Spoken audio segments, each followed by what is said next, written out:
Hi everyone, welcome back to 1% Crime. I know you can't sleep, so tonight I'll take you to the Sierra Nevada mountains of Northern California, to a small rural town where one of the state's most disturbing mysteries unfolded. It was the spring of 1981, and in a rustic cabin rented by a single mother, a massacre took place that left investigators stunned. The crime became known as the Keddie Cabin Murders, and even after more than 4 decades, the case remains unsolved. The town of Keddie was small, tucked into Plumas County, once a bustling railroad stop. By the 1980s it had become quiet, a cluster of cabins in the woods, surrounded by pine trees and mountain air. Families rented the cabins as affordable housing. Life there was simple. Children played outside, neighbors knew each other, and the wilderness pressed close on every side. In late 1980, a woman named Glenna Sue Sharp moved to Keddie with her 5 children. Sue was 36, recently divorced, and determined to start a new life for her family. She had grown up in Springfield, Massachusetts, but after her marriage collapsed, she headed west, looking for stability and a fresh start. She rented Cabin 28, a modest wooden structure with a living room, small bedrooms, and the kind of creaking floors that came with age. It wasn't luxurious, but it was home. Sue was described as quiet but resilient. She worked hard, raising her children alone. John 15, Sheila 14, Tina 12, Ricky 10, and Greg 5. Despite the challenges, she made sure they attended school and tried to give them a sense of normalcy. The kids blended into the rhythms of Keddie, riding bikes, making friends, and spending afternoons outside until the sun dipped behind the mountains. April 11th, 1981 began like any other spring Saturday. That evening, Sue stayed at home in Cabin 28. Her older son, John, had plans to hang out with his friend Dana Wingate, a 17-year-old who often visited. John and Dana went into town earlier that day, hitchhiking as teenagers in rural areas often did back then. They returned to the Sharp cabin late that night, settling in to crash there. Inside the cabin were several people: Sue, the mother, her daughter Tina, age 12, her younger boys Ricky and Greg, and a neighborhood friend named Justin Smart, who was spending the night. Sheila, the 14-year-old, had decided to sleep over at a friend's house down the road, a decision that would save her life. The next morning, April 12th, Sheila returned home. What she found inside Cabin 28 would stay with her forever. As she opened the door, the scene unfolded in silence. The living room was a nightmare. On the floor lay her mother, Sue, along with her brother John and his friend Dana. They had been bound with medical tape and electrical cords, stabbed repeatedly, and beaten with a hammer.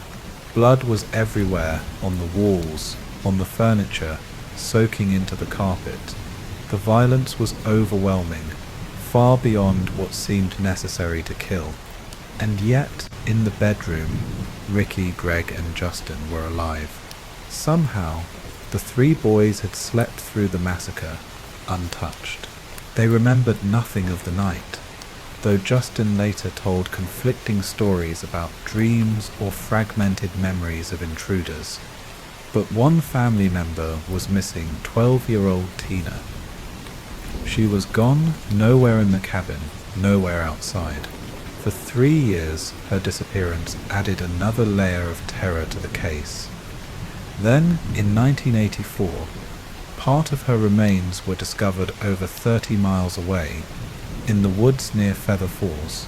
The discovery confirmed what her family already feared: Tina had also been murdered. The investigation into the Keddie murders was massive, but from the beginning, it was plagued with problems. The crime scene was chaotic. Neighbors and volunteers entered the cabin before the area was secured, disturbing evidence. Leads were followed and dropped. Suspects were questioned, but not pursued thoroughly. Some witnesses said they heard muffled screams in the night, but no one called police. One of the most persistent theories centered on neighbors living just next door. Martin Smart, the stepfather of Justin, and his friend Bo Bobby, a drifter with ties to organized crime. Both men were known to law enforcement and were seen as suspicious. Martin's wife later claimed he confessed to her that he killed Sue because she had encouraged his wife to leave him. But the alleged confession was never corroborated. Martin eventually moved away, and Bo died years later, without charges ever being filed. Over the decades, rumors multiplied. Some believed the murders were personal, fueled by rage or jealousy. Others thought it was a random act of violence, or even part of a larger criminal network. The brutality of the crime suggested emotion, a frenzy, not a calculated hit. Yet the sheer scale of it, the abduction of Tina, the survival of the younger boys, raised endless questions. The case went cold. For years, Cabin 28 sat abandoned, its wooden walls still stained with memories of that night. The story became a local legend whispered among teenagers, investigated by amateur sleuths, written about in magazines and books. In 2004, the cabin was demolished, erasing the physical structure but not the mystery. In the 2010 S, renewed interest in the case brought forward new evidence. Investigators re-examined old files, tested DNA with modern technology, and uncovered overlooked connections. A hammer matching the suspected murder weapon was found in a nearby pond. Letters surfaced, written by Martin Smart, in which he seemed to express guilt. Police confirmed that DNA evidence from the scene pointed toward known suspects, though names were not released. Even so, no arrests were made. The killer or killers remains officially unidentified. The Keddie cabin murders remain haunting because they combine intimacy with horror. This wasn't a random street killing or a robbery gone wrong. It was a family home, a safe place, turned into a slaughterhouse. Children were spared while others were massacred. A girl was taken away into the night, her fate unknown for years, and the suspects lived just a few steps away, close enough to hear the screams. Tonight, as you imagine Cabin 28, picture the quiet Sierra Nevada forest pressing close, the cold air heavy with pine. Picture the Sharp family gathered inside, a mother and her children trying to rebuild their lives in a new place.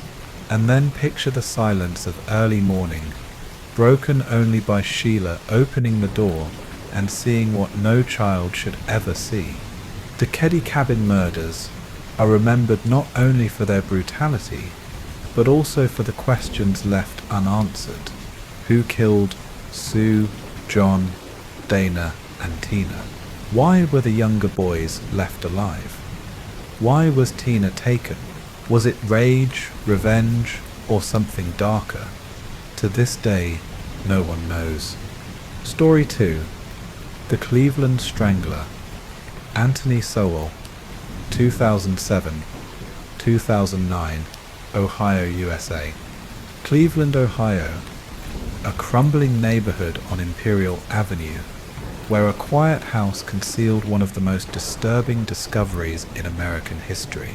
Between 2007 and 2009, women disappeared from the streets of Cleveland. Many were last seen walking near the home of a man named Anthony Sowell. For 2 years, no one imagined what was happening behind his doors. When the truth came out, it horrified even the most experienced investigators. This is the story of the Cleveland Strangler. Cleveland in the 2000s was a city struggling with poverty and decline. Once a thriving industrial hub, parts of the city had been hollowed out by job loss and economic hardship. In some neighborhoods, houses sat abandoned, their windows broken, weeds growing through porches. Drugs were a constant presence. Crack cocaine had ravaged communities in the 1990s and left scars that lingered. For women living on the margins, those battling addiction, homelessness, or abuse, the streets were dangerous. Disappearances were sometimes dismissed as the chaos of hard lives, not as signs of something darker. Anthony Sowell lived in the Mount Pleasant neighborhood, in a 3-story house on Imperial Avenue. Born in 1959, Sowell had grown up in Cleveland in a strict, abusive household. His early life was marked by violence and trauma, but as an adult he appeared quiet, even unremarkable. He had served in the U.S. Marine Corps and received an honorable discharge.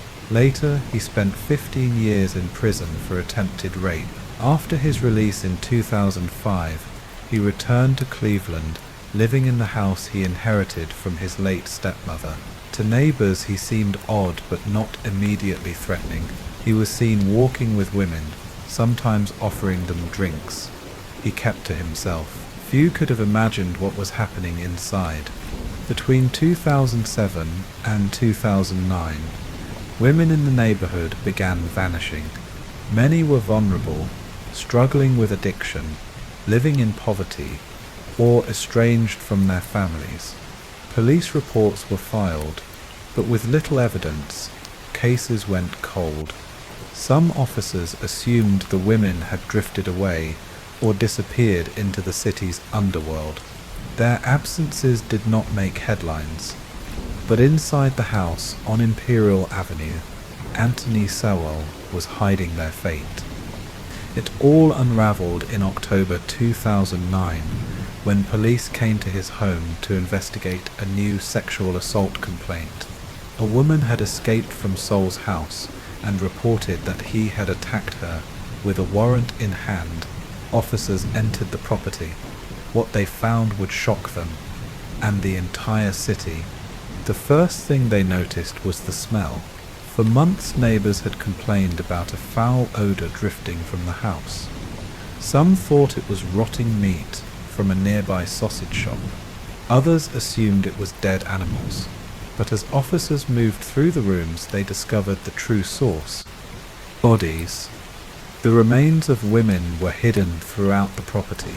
Some were buried in shallow graves in the backyard. Others were wrapped in plastic and stashed in the basement, attic, or crawl spaces. The stench of decomposition had seeped into the walls. By the time the search was complete, the remains of 11 women were recovered. The victims ranged in age from their 20s to their 50s.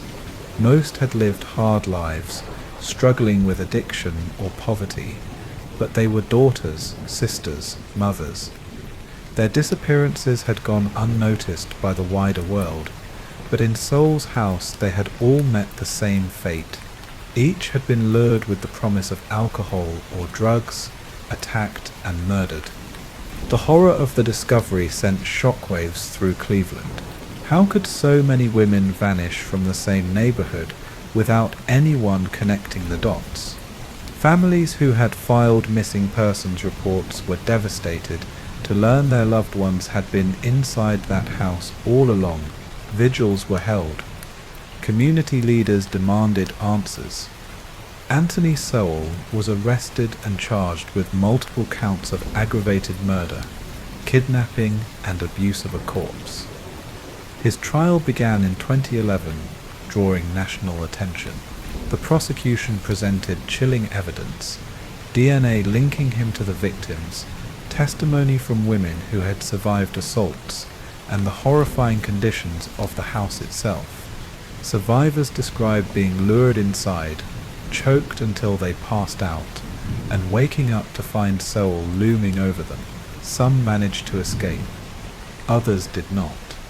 The defense argued that Sowell had been shaped by a brutal upbringing, but the jury was unmoved. In 2011, he was convicted on 82 counts and sentenced to death. He was sent to death row in Ohio, where he remained until his death in 2021 from a terminal illness. The case left behind painful questions, not only about Sowell, but about the society that allowed his crimes to go unnoticed for so long. Why were the disappearances of these women not taken seriously? Why did police dismiss early reports of the smell and the missing persons? Many argued that the victims' social status played a role. They were poor, marginalized, often battling addiction. Their lives mattered less to the system, and in that indifference, Sowell found freedom to kill. The house on Imperial Avenue was eventually demolished, but its memory lingers. The empty lot became a place of mourning, covered in flowers, crosses, and handwritten notes. Families of the victims still gather there to remember. The story of the Cleveland Strangler is not just about Anthony Sowell. It is about 11 women whose lives were taken, and about the families who fought to be heard. It is also about how societies can fail the vulnerable, allowing predators to thrive in silence. Tonight, as you imagine Cleveland in 2009, picture the rows of aging houses, the cracked sidewalks, the flicker of street lamps. Picture the quiet facade of 12205 Imperial Avenue, an ordinary house hiding an unimaginable horror. Think of the neighbors who wrinkled their noses at the smell, but never guessed the truth, of the families who searched for loved ones while their remains lay hidden just blocks away. Anthony Sowell is gone, but the shadow of what he did remains. His crimes remind us how cruelty can thrive in neglect, how silence can be deadly, and how every missing person deserves to be searched for, no matter their circumstances. Story 3. The West Mesa Bone Collector, 2009, Albuquerque, USA. Desert of New Mexico, where in 2009 a dog uncovered something that would become one of America's most chilling mysteries. On the dry, dusty mesa outside Albuquerque, shallow graves were discovered.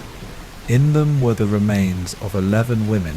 The case became known as the mystery of the West Mesa Bone Collector, and to this day, the killer has never been identified. Albuquerque in the early 2000s was a city of contrasts. Against the backdrop of the Sandia Mountains, adobe houses lined neighborhoods, and Route 66 cut straight through town, carrying the echo of its old reputation. But beyond the city limits, the land opened into wide stretches of desert, scrub, sagebrush, and endless sand under a sky that seemed too big to contain. It was here in these empty expanses that someone carried out a quiet campaign of murder. The story begins in February 2009. A woman was walking her dog along the West Mesa, a dry plateau on the city's edge where new housing developments had stalled because of the economy. The dog began digging and unearthed what looked like a human bone. Alarmed, the woman contacted authorities. When police arrived, they quickly realized they were looking at more than just one skeleton. Excavations began, and soon the desert gave up its secrets. One by one, shallow graves were uncovered, spread across a 92-acre stretch of sand and scrub. In total, the remains of 11 women and one unborn child were found. The women had all disappeared between 2001 and 2005. Their families had filed missing person reports, but in many cases the women were dismissed by authorities as runaways, addicts, or sex workers. On the mesa, their fates were revealed. The victims were young, most in their 20s. some still in their teens. Many were Hispanic, some were Native American. Several had been mothers, leaving behind children. Their lives had been marked by hardship, addiction, and vulnerability. But they were people with families who loved them, and their disappearance had left holes in their communities. The discovery of their bodies was devastating, but for their families, it was at least an answer after years of silence. The media dubbed the killer the West Mesa Bone Collector, a name that captured both the horror of the discovery and the mystery of the person who had orchestrated it. Investigators faced a monumental challenge. The desert had erased much of the evidence. Time and weather had stripped the bodies down to bone, leaving few clues about how the women had been killed.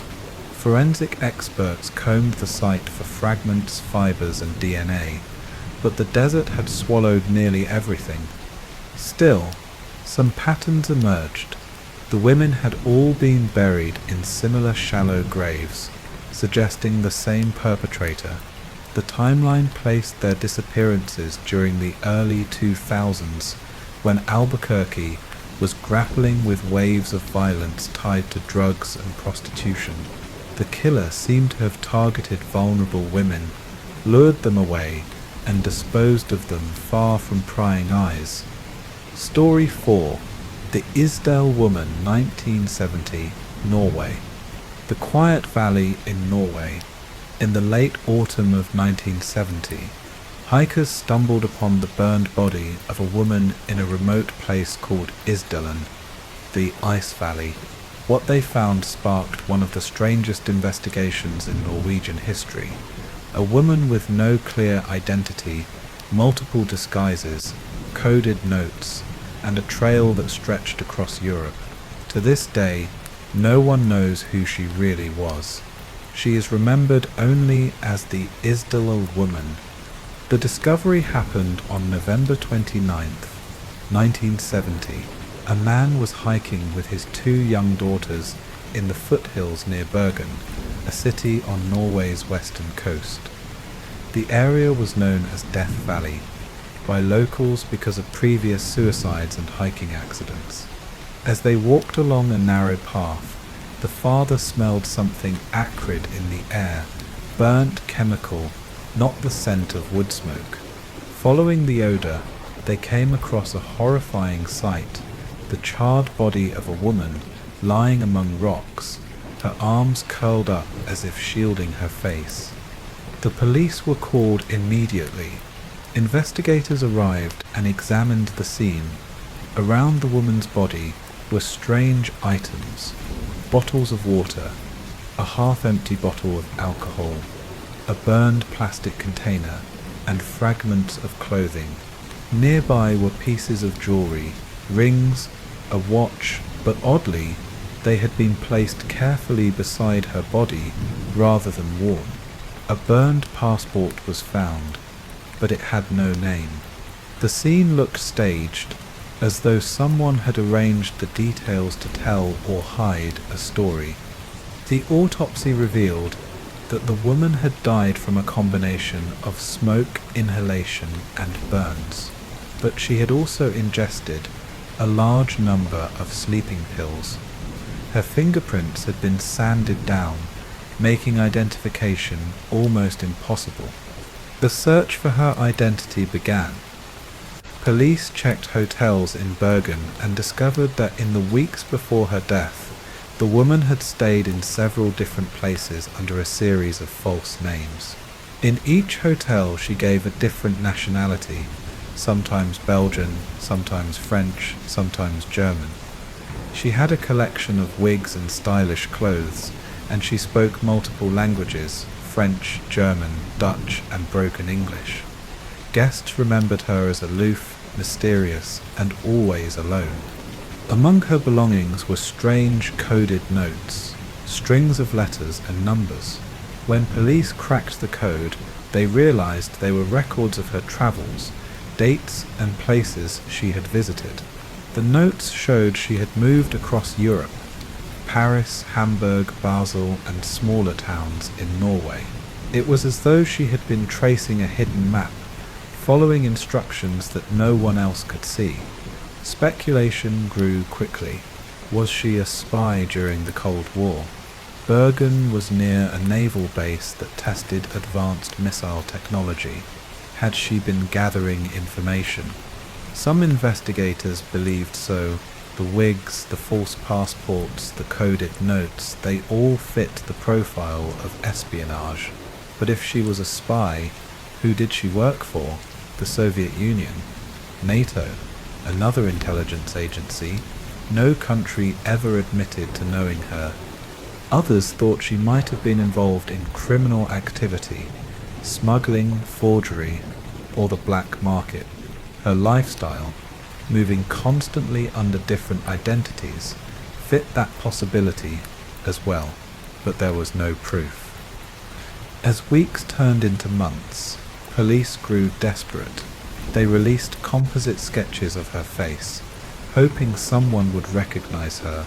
A few witnesses came forward. One man recalled meeting her on a train, describing her as elegant with dark hair and striking eyes. Another said she had told him she was from South Africa, but none of the leads panned out. Eventually, with no identity and no family stepping forward, the authorities buried her in a simple grave in Bergen. The headstone bore no name, only the date of burial and a cross. Local officials placed a small plaque that read, "Here lies a woman found dead in Isdalen, the 29th of November 1970. Her identity is unknown." But the mystery did not fade. Over the years, journalists and amateur investigators kept digging. In the 1990s, the case resurfaced in the press, sparking new theories. In 2016, Norwegian police reopened the case with modern technology. They re-examined her teeth and bones, discovering through isotope analysis that she likely grew up in Central or Eastern Europe, perhaps around the German-Czech border. That narrowed the field, but not enough to find her name. DNA testing revealed she was European, not South African as some witnesses had claimed.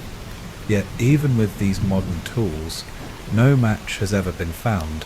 Her DNA does not appear in any public database, meaning no known family has come forward or been identified. Theories continue to swell. Some are convinced she was a Cold War spy, killed by rivals or silenced by her own employers. Others think she may have taken her own life, carefully staging her final days in a way that would keep her true identity hidden forever. A few wonder if she was the victim of a more personal crime, murdered by someone she trusted, who tried to erase her existence. What lingers is the image of a woman who moved through Europe under borrowed names, carrying wigs and coded notes, slipping in and out of hotels like a ghost. A woman whose last journey ended in a remote Norwegian valley, her body burned, her fingerprints erased, her secrets intact. The grave of the Isdal woman still stands in Bergen. People sometimes leave flowers, small tributes to a life that remains untold. For Norwegians, the case is not just a mystery. It is a reminder of how, even in a modern world, a person can vanish into silence, leaving behind only fragments and questions. Tonight, as you picture Norway in 1970, imagine the sharp cold of late November, the grey sky hanging low over the mountains. Imagine the quiet of Isdalen, broken only by the crunch of boots on frozen ground, the acrid smell of smoke lingering in the air. Imagine the strange stillness of a body surrounded by carefully arranged belongings, as if someone wanted the scene to tell a story but never gave the ending. The Isdal woman remains unnamed, her life unwritten, her fate unsolved. Perhaps she was a spy, perhaps a fugitive, perhaps simply a woman running from something she could never escape. We may never know, but her mystery continues to haunt, like the echo of footsteps in a cold Norwegian valley. The investigation cast suspicion on several possible suspects. One name was Lorenzo Montoya, a man with a history of violence against women. He lived not far from the West Mesa.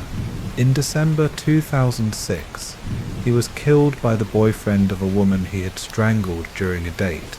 Police later discovered Montoya had ties to sex workers in the area, and the timing of his death coincided with when the disappearances stopped. Some investigators believe strongly that Montoya was the bone collector, though no definitive evidence ever proved it. Another line of investigation pointed toward organized crime. Some believed the murders were tied to trafficking or gang activity, that the women had been killed as part of a wider operation and buried in the desert as if their lives meant nothing. Others wondered if the killings were the work of a serial predator, someone who hunted women for sport.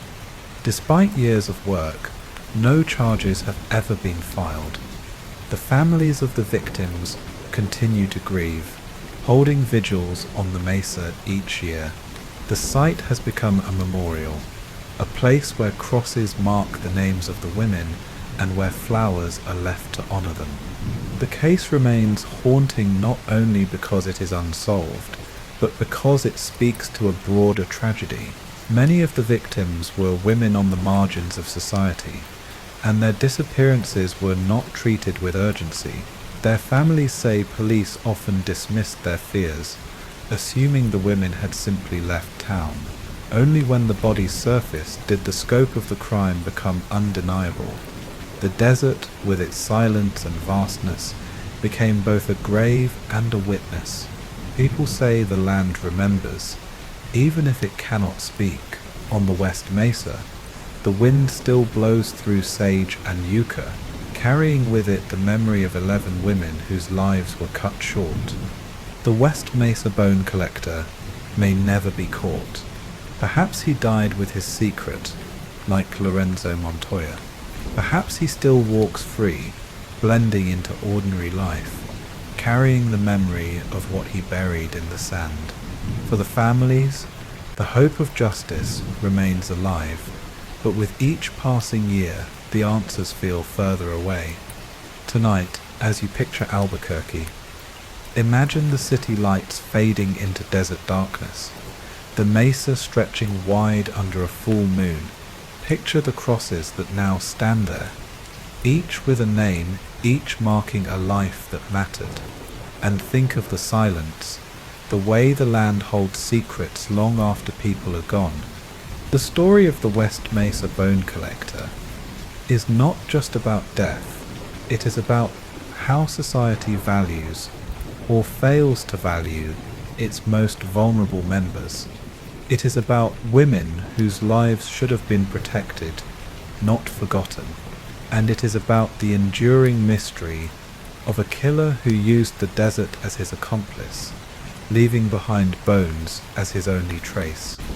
Story 5. The Murder of Meredith Kircher. 2007. Perugia, Italy. The medieval hillside city in Italy, a place of cobblestones and stone archways, where students filled narrow streets with laughter and music. In 2007, that quiet city became the center of a global media storm when a young British student named Meredith Kircher was murdered in her home. What followed was not only a brutal crime, but years of trials, overturned convictions, and headlines that blurred truth with spectacle. This is the story of the murder of Meredith Kircher. Perugia is an ancient city, perched on a hilltop in Umbria, Italy. By day, sunlight warms its terracotta rooftops and medieval towers. By night, students gather in piazzas, their voices carrying up stone alleys. In 2007, Perugia was home to thousands of university students, both Italian and international, drawn to its historic charm and affordable lifestyle. Among them was Meredith Kircher, a 21-year-old exchange student from Leeds, England. Meredith, or Mez to her friends, had arrived in Perugia in September. She was studying European politics and Italian, and her friends described her as warm, kind, and responsible. She shared a villa-style house with several other women, including Amanda Knox, a 20-year-old student from Seattle, Washington. The two were not close friends but housemates, part of a circle of young people experiencing life abroad. On November 1st, 2007, Perugia celebrated a public holiday, All Saints' Day. Many students went out that evening, filling bars and restaurants. Meredith spent part of the night with friends, returning home around 9 p.m. The next morning, her body was discovered in her bedroom. The scene shocked even seasoned investigators. Meredith had been brutally attacked. She had multiple stab wounds and evidence of sexual assault. Her room showed signs of a struggle, with belongings scattered and blood on the floor. The rest of the house, however, was oddly staged. A window was broken, as though someone had forced entry, but police quickly suspected the break-in had been faked. In the middle of the chaos, another suspect emerged. DNA evidence at the scene pointed to Rudy Keddie, a 20-year-old man from Ivory Coast who lived in Perugia. Keddie admitted being in the house that night, but claimed he had gone to the bathroom and returned to find Meredith attacked by someone else. His DNA was found on Meredith and in the room, making him a central figure in the case. The trials that followed became a circus.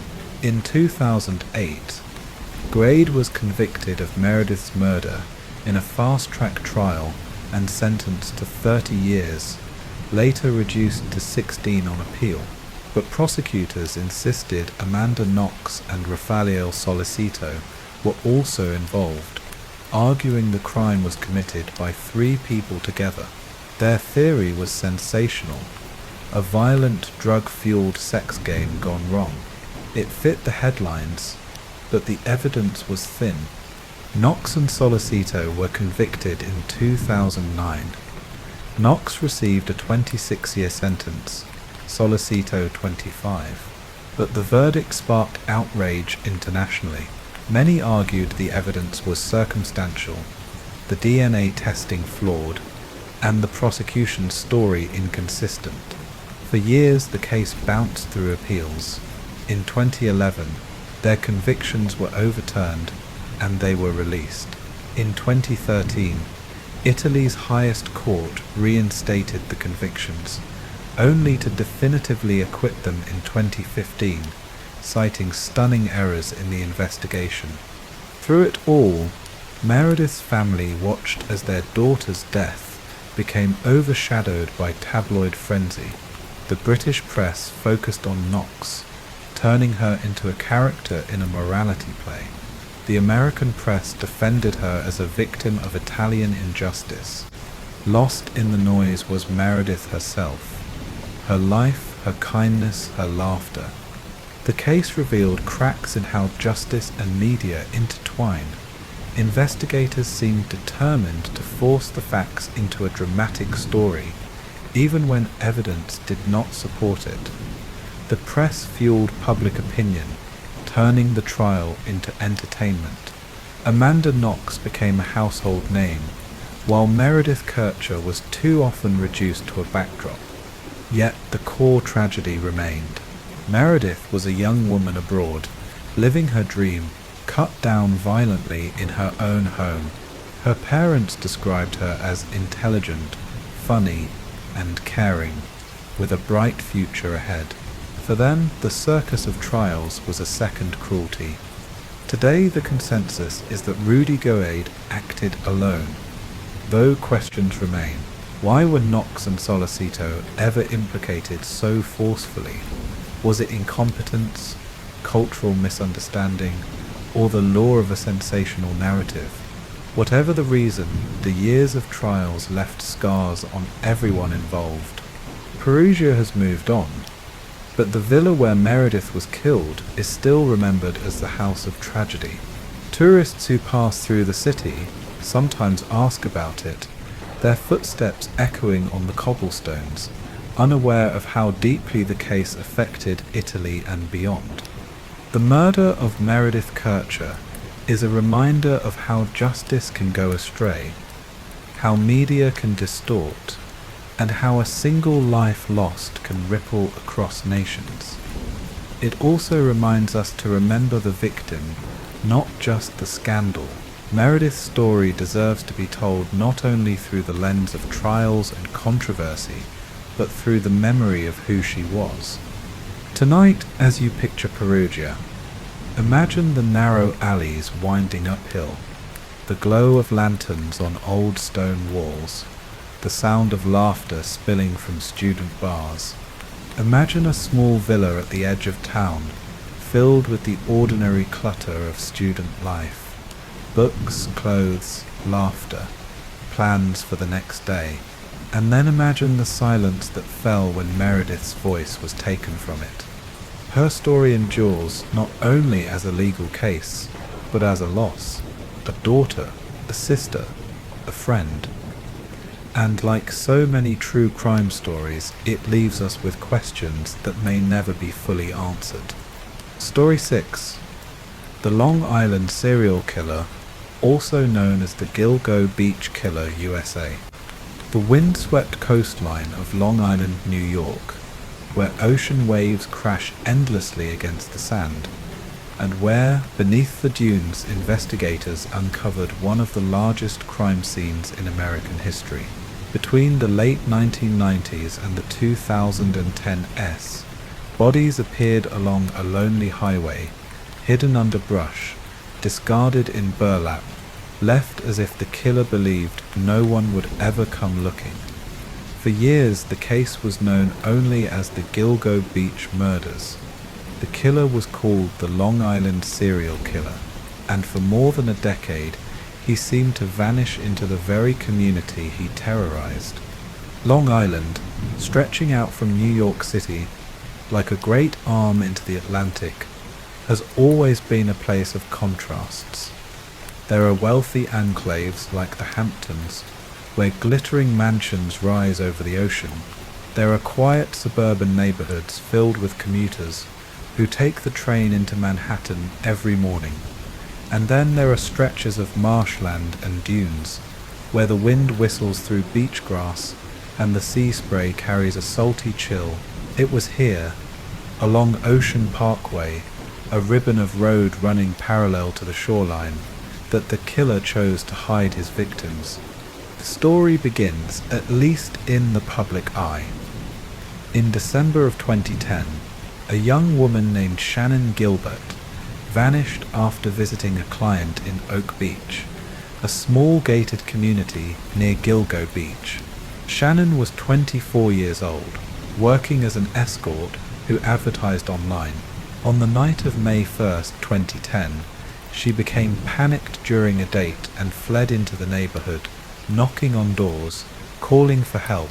At 4:51 a.m., she placed a frantic 911 call, telling dispatchers that someone was after her. For 23 minutes, her voice carried desperation and terror. Then the line went dead.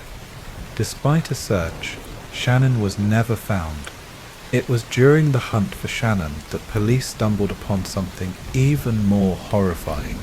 On December 11th, 2010, a K-9 officer named John Mallier was searching near Gilgo Beach with his German Shepherd, Blue.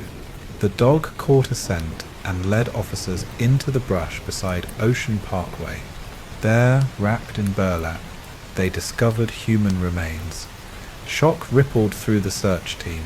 As they expanded their sweep, more bodies emerged. Within days, 4 women had been found. They were all young, all sex workers, all missing for years. The press called them the Gilgo Four. Maureen Brainard Barnes, 25 years old, disappeared in July 2007. Melissa Barthélemy, 24, disappeared in July 2009. Megan Waterman, 22, disappeared in June 2010. Amber Lynn Costello, 27, disappeared in September 2010. Each woman had lived a precarious life, balancing love for their families with struggles of addiction, poverty, or violence. They had all advertised escort services on Craigslist. Their disappearances had been noticed by family members, but had drawn little police or media attention. Only when their bodies were discovered together did the world begin to understand that something much larger was unfolding. The discovery transformed Gilgo Beach into a crime scene. Dozens of police combed the sand. Cadaver dogs searched the dunes, helicopters buzzed overhead, and the more they looked, the more they found. In March and April of 2011, 6 additional sets of remains were discovered. Some were only partial skeletons. Some belonged to women whose torsos had been found years earlier in other parts of New York. One set of remains belonged to a toddler girl, another to a young Asian or transgender woman, still unidentified. In all, at least 11 victims were linked to the Long Island serial killer investigation. The timeline stretched back to the late 1990s. For more than a decade, someone had been luring women away from their lives, killing them and discarding them like garbage on the edge of one of the busiest cities in the world. The investigation was massive, involving Suffolk County Police, New York State Police, the FBI, and countless local officers. Yet the case quickly grew cold. The sheer passage of time had eroded evidence. Bodies were skeletonized, DNA degraded, phone records were elusive, burner phones left only faint trails. Witnesses gave fragments of sightings, but nothing solid, and hanging over it all was the fact that the victims were sex workers, people society often ignores until it's too late. Their disappearances had not triggered urgency until the bodies were found. Theories multiplied. Some believed there was not one killer, but several, perhaps using the same dumping grounds. Others speculated about police involvement, noting corruption scandals in Suffolk County law enforcement. Still, others whispered that the killer might be a local man who blended in perfectly. Someone with a job, a family, a life that looked ordinary on the surface. The case haunted Long Island. Families of the victims held vigils by the beach, candles flickering in the cold Atlantic wind. They spoke their daughters' names, Maureen, Melissa, Megan, Amber, so the world would remember them as people, not just bones in burlap. For years the case stagnated. Then in the 2020s, new energy arrived. Advances in DNA technology, digital forensics, and cell phone analysis began to close the net. Investigators revisited old phone records, tracing the burner phones the killer had used to contact the women. They linked the geography of the calls to a man named Rex Hoterman, a 59-year-old architect living in Massapequa Park, just miles from Gilgo Beach. Hoterman was not what most people imagined when they thought of a serial killer. He was a father of 2, married, with a steady job running a Manhattan firm. He commuted into the city daily, wore suits, and seemed entirely normal. But investigators say he lived a double life. His DNA was found on one of the victims.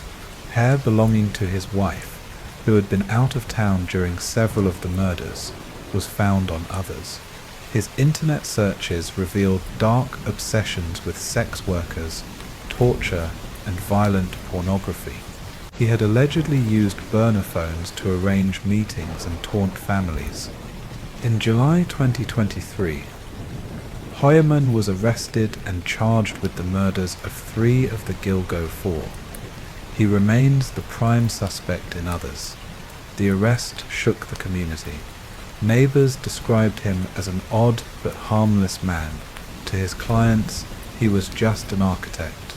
Yet prosecutors painted him as a predator who had hidden in plain sight for decades.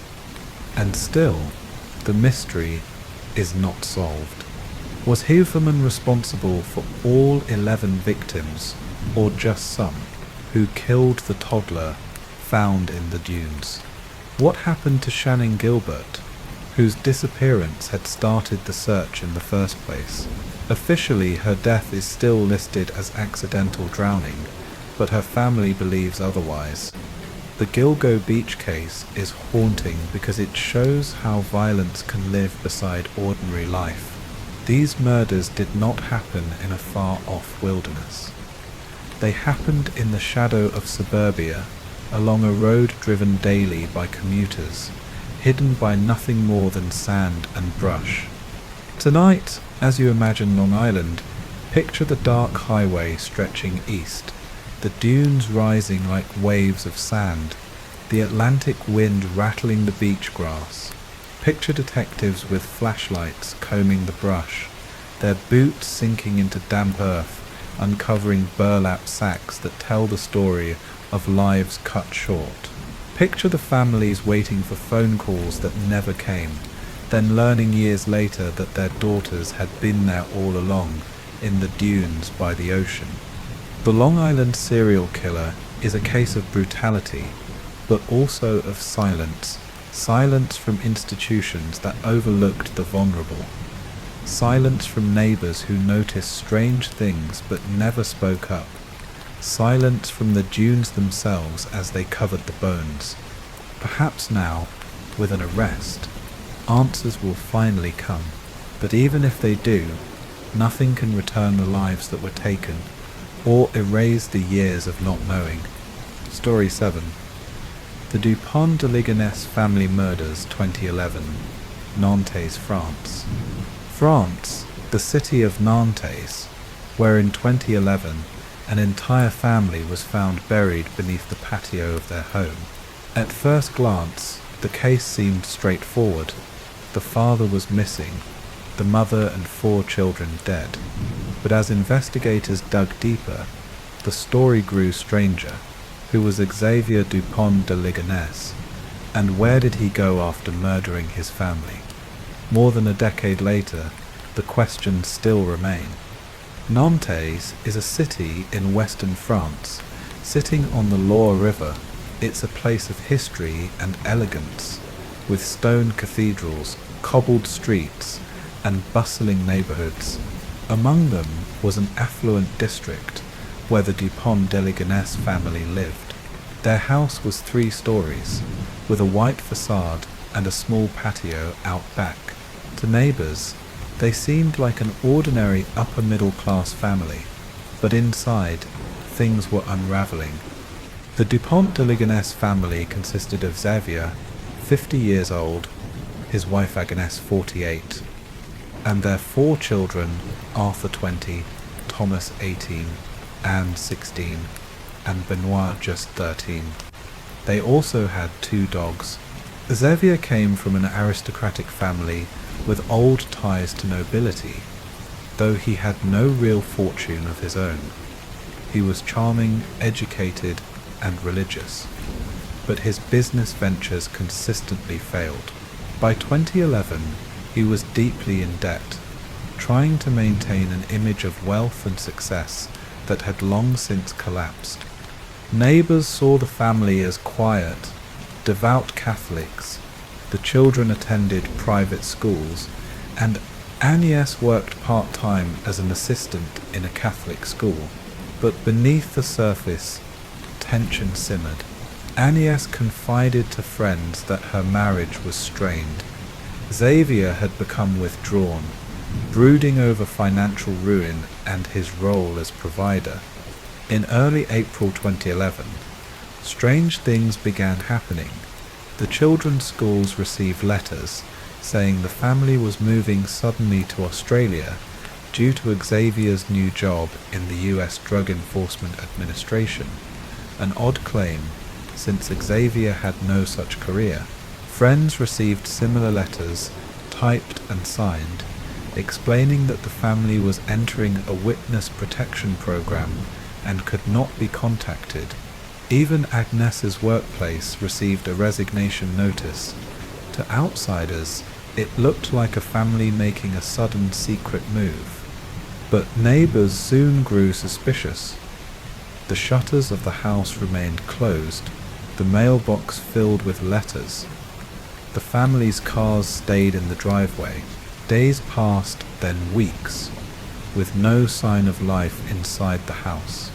On April 21st, police entered to conduct a search. At first, the house looked undisturbed, beds neatly made, furniture in place. But as they stepped into the garden and began examining the patio, they noticed freshly disturbed soil.